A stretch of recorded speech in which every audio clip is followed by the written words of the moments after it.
Magpapa-MMR lang sana ako dito kay Mia nang may nakatapat akong Leslie na nakahack yung damage. Matindi yung inabot ng Mia ko sa late game kasi pinag-1 hit ako ng Leslie. Tapos ang yabang pa ng Leslie, tinitipihan ako. Dito akala ko nag-lord yung kalaban pero nagulat ako na wala ako bigla sa mapa. Tignan nyo kung normal tabo tong damage ng Leslie.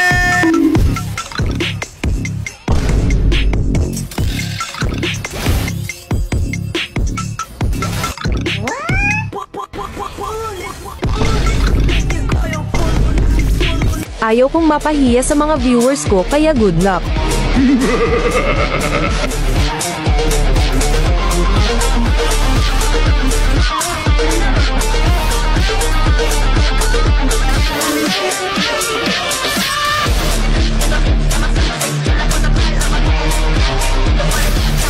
Sa videong ito makikita nyo kung sino ang mas malakas sa dalawang queen of late game.